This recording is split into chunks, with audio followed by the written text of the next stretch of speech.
Hello guys. मैं आपको English NCERT पढ़ा रही थी। तो आज का जो चैप्टर है वह है चैप्टर नंबर 2, 9th क्लास की एनसीईआरटी का, द साउंड ऑफ म्यूजिक। इसके राइटर का नाम है डिब्रोथ कोले। तो ये जो कहानी है, ये कहानी है एक 8 साल की लड़की की, इवलिन ग्लेनी नाम की एक स्कॉटिश लड़की, यानी कि स्कॉटलैंड की लड़की का वर्णन है। वह 8 साल की है और मतलब पहली बार क्या करती है, वह अपना अभ्यास आरंभ करती है सुनने का। वह मतलब जो 8 साल की लड़की है वह कैसी होती है, वह सुन नहीं पाती, बोल नहीं पाती, मतलब पैरालाइज टाइप की थोड़ी इस तरह से वह लड़की होती है। तो वह अपने स्कूल में और अपने अध्यापक के साथ मतलब जो बात होती है कि भाई मुझे सुनाई नहीं देता और मैं अच्छे से बोल भी नहीं पाती, तो इस बात को कुछ समय के लिए तो 11 वर्ष तक वह छुपा लेती है कि मतलब मुझे कुछ सुनाई नहीं देता और स्पष्ट रूप से वह इतना खास बोल भी नहीं पाती। और कुछ एक धीमी प्रक्रिया के अंतर्गत नाड़ी के नष्ट होने के कारण तो उसको क्या हुआ था, मतलब उसको ये रोग हुआ था।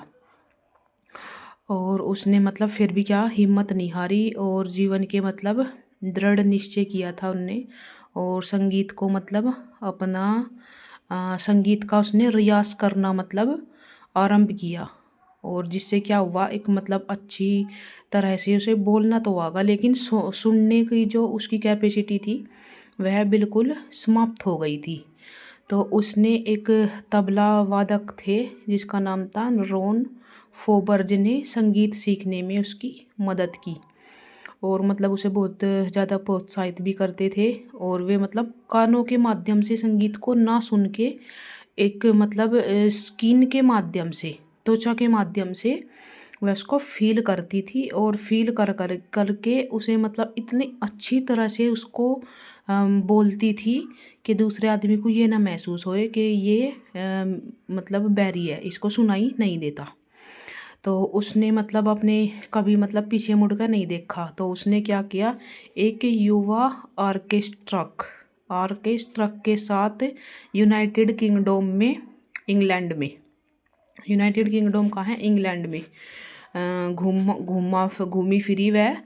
और 16 वर्ष की आयु में जो है उसने अपना एक संगीत में जीवन अच्छा बना लिया था। और उसने रॉयल एकेडमी के लिए परीक्षा दी थी और इतिहास में सबसे अधिक अंक इसने प्राप्त किए थे और लगभग 1000 वाद्य यंत्रों में इसको मतलब विशिष्टता हासिल थी।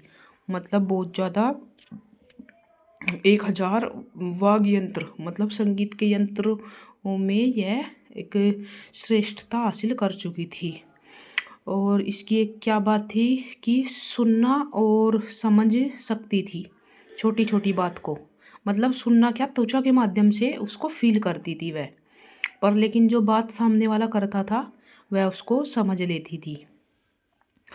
और बिना किसी गलती के स्कॉट में जो था लहजे के साथ वह बोलती थी और उसके शरीर का जो प्रत्येक अंग के माध्यम से उसके अंदर संगीत का प्रवाह था।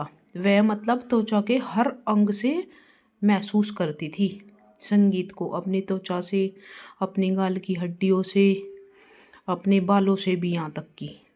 और जाइलोफोन वह बजाती थी और उंगलियों के सिरों के माध्यम से उसके शरीर के अंदर शरीर का प्रवाह होता था। ढोलक के ऊपर झुककर उसकी गूंज को वह अपने हृदय में सुनती थी। लड़की जो है लकड़ी से बने जो थे मंच पर वह नंगे पांव संगीत बजाती थी, क्योंकि पाँव के माध्यम से भी वह हृदय में उसके संगीत की आवाज़ पहुंचती थी। और 1991 में उसे रॉयल फिलारमोनिक सोसाइटी से मतलब पॉपुलैरिटी मिली और soloist of the year award से इसे सम्मानित किया गया। और बहुत ही मेहनती मतलब लड़की थी और जो ये होती हैं संगीत की जो सभा होती है, संगोष्ठियाँ सभा होती है, वहाँ पर भी ये गीत गाती थी और अस्पतालों में निःशुल्क रूप से ये गीत गाती थी। और इन्होंने मतलब वे भी दी थी, क्लासेस भी दी थी संगीत की। और बच्चों के लिए क्या थी, एक प्रेरणा के रूप में, एक मोटिवेशन के रूप में ये थी।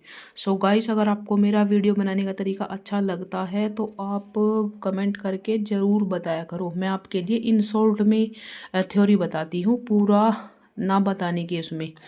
और मतलब जो भी उसमें खास खास बातें होती हैं, सारी की सारी स्टोरी मैं आपको बताती हूँ जो आपकी एग्ज़ाम में पूछी जाती है।